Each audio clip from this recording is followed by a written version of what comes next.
Guys, আপনারা আমার এই ভিডিওটা দেখে কেউ খারাপ মন্তব্য করবেন না।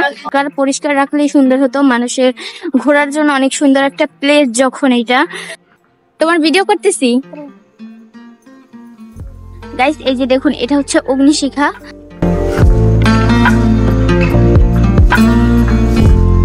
হ্যালো গাইস, আসসালামু আলাইকুম। আমি আজকে চলে গেছিলাম সোহরাওয়ার্দী উদ্যানে। আমি এখানে আসার পর দেখলাম যে এখানে একটা অনুষ্ঠান হচ্ছে আর কি। এখানে একটা মন্দির আছে, সেই মন্দিরে অনুষ্ঠানটা হচ্ছে। দেখুন গাইস, এইটা হচ্ছে মন্দিরের গেট। আর এই যে হচ্ছে একটা পুকুর। পুকুরের এইখানে এই যে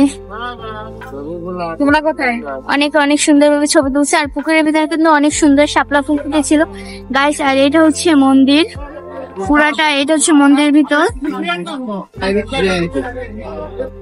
গাইস। আপনারা আমার এই ভিডিওটা দেখে কেউ খারাপ মন্তব্য করবেন না, কারণ যার যার ধর্ম তার কাছে মানুষ ধর্মই হচ্ছে সবচেয়ে বড় ধর্ম।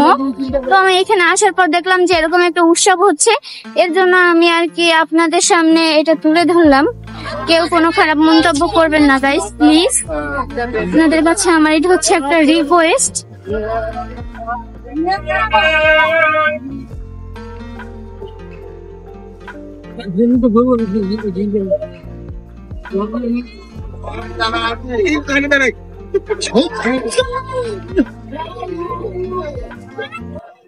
এই যে দেখুন গাইস, এটা অনেক বড় একটা লম্বা লাইন। এই লাইনটা কিসের লাইন আমি জানি না সত্যি। আর এটা হচ্ছে মেন মন্দিরের ভিতরটা, আর এটা হচ্ছে আর একটা মন্দির।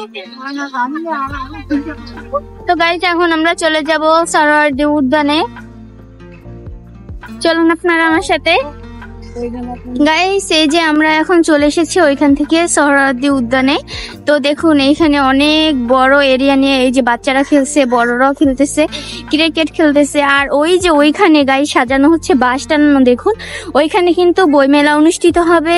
তো আমরা এখন চলে যাব ওই দিকটায়। চলুন আপনারা আমার সাথে।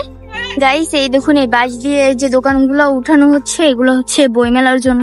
তো কিছুদিন পরে এখানে বইমেলা অনুষ্ঠিত হবে, তো তখন আমি আসবো এই বইমেলা দেখার জন্য। আর পানিটা একদম পুরাই সবুজ। দেখুন, কিন্তু এখন ময়লা হয়ে গেছে গাইস, আগে অনেক সুন্দর ছিল। এখন এই পাশে অনেক ময়লা আবর্জনা ফেলতে ফেলতে পানিটাও নোংরা করে ফেলছে।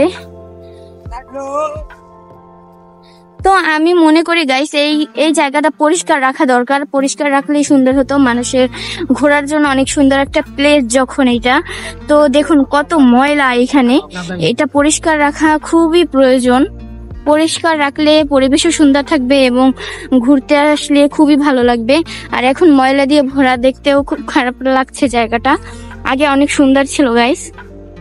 গাইস দেখুন, এই যে নিচে অনেক ময়লা। এই পাথরগুলো, এই যে দেখা যাচ্ছে ছোট ছোট পাথর। এই পাথরগুলা গাইস আগে আর কি পুরোই সবুজ ছিল আর অনেক সুন্দর ছিল দেখতে। দেখুন গাইস, ছোট ছোট মাছ দেখা যাচ্ছে কিন্তু নিচে, কিন্তু অনেক ময়লা, বুঝছেন গাইস। পানির মধ্যে দেখুন অনেক ময়লা ফেলছে, দেখাই যায়। এই ময়লাগুলি যদি না ফেলতো বা একটু পরিষ্কার করে রাখতো তারা, তাহলে কিন্তু আর কি এরকম ময়লা হতো না সবকিছু। আমরা হচ্ছে বাঙালি মানুষ গাইস, আর কি বাঙালিরা সবসময় নোংরা করতে মনে হয় পছন্দ করি আমরা। দেখুন গাইস, মাছগুলো কি দেখা যাচ্ছে? দেখুন অনেক ছোট ছোট মাছ।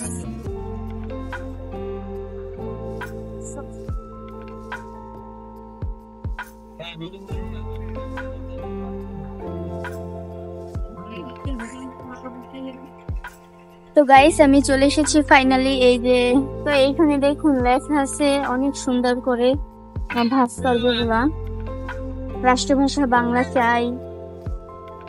তারপরে অনেক অনেক লেখা। আমরা হিন্দুরা বা মুসলমান যেমন সত্য, তার চেয়ে বেশি সত্য আমরা বাঙালি। এটাই সত্য গাইস। আমরা হিন্দু হই বা মুসলমান হই, আমরা হচ্ছে মানুষ, এটাই হচ্ছে আমাদের বড় সত্য। তো যখন মুক্তিযুদ্ধ হয়েছিল তখন কিন্তু সবাই হিন্দু আর মুসলমান ছিল না গাইস, সবাই দেশের জন্য যুদ্ধ করছে। তো এই আর্টগুলো অনেক সুন্দর। 1971 সালের ভাষা আন্দোলনের ভাষণগুলো তো আপনারা শুনেছেন গাইস, যে কত সুন্দরভাবে ভাষণগুলো দেওয়া হয়েছিল। এবং তখন তারা সবাই এই দেশের জন্য যুদ্ধ করেছে। এখানে লেখা আছে নিঃশেষে প্রাণ যে করিবে দান, ক্ষয় নাই তার ক্ষয় নাই। গাইস সত্যি কথাগুলো একেবারেই সত্যি, অনেক সুন্দর। দেখুন গাইস এই পুরাটা একদম দেওয়ালটা আর্ট করা, এই যে পুরা দেওয়ালটা আর্ট করা। আর গাইস দেখুন এখানে দেখুন কাক, শালিক পাখি তারা একসাথে গোসল করছে। দেখুন গাইস দেখুন কত সুন্দর লাগছে, দেখা যাচ্ছে।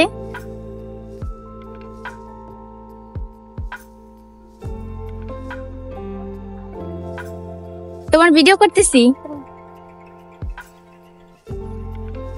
গাইস, আপনাদেরকে এটা পুরোটা আমি এখন ঘুরে দেখলাম। এবার আমরা চলে যাব ওই পাশে, তো চলুন। তো গাইস এই ছড়াদে উদ্যানের একটা আকর্ষণীয় জায়গা হচ্ছে এই অগ্নিশিখা। দেখুন এই যে আমি এখন চলে এসেছি অগ্নিশিখার কাছে, তা আপনাদের একটু দেখাই। গাইস এই যে দেখুন এটা হচ্ছে অগ্নিশিখা। এই যে এটা জ্বলতেই থাকে সবসময়, এটা নিবে না আর কি, এটা সবসময় জ্বলতে থাকবে আর কি, খুবই ভালো লাগে দেখলে। গাইস এই যে আমি একেবারে এখন উপরে আছি, আর উপর থেকে এই যে নিচের ভিউটা আপনাদেরকে একটু দেখাই, দেখুন। তো গাইস এখানে জাদুঘর ছিল, আমি চেয়েছিলাম জাদুঘরে ঢোকার জন্য, কিন্তু আমি জাদুঘরে ঢুকতে পারিনি, জাদুঘরটা এখন বন্ধ আছে এর জন্য। তো আমি আজকে এখানেই বিদায় নেব। তো আল্লাহ হাফেজ, আপনারা সবাই ভালো থাকবেন। আমার ভিডিওটা যদি আপনাদের ভালো লেগে থাকে তাহলে লাইক কমেন্ট শেয়ার করবেন এবং সাবস্ক্রাইব করে আমার পাশে থাকবেন। আজকে এই পর্যন্তই, দেখা হবে আপনাদের সাথে অন্য কোনো ভিডিওতে। আল্লাহ হাফেজ।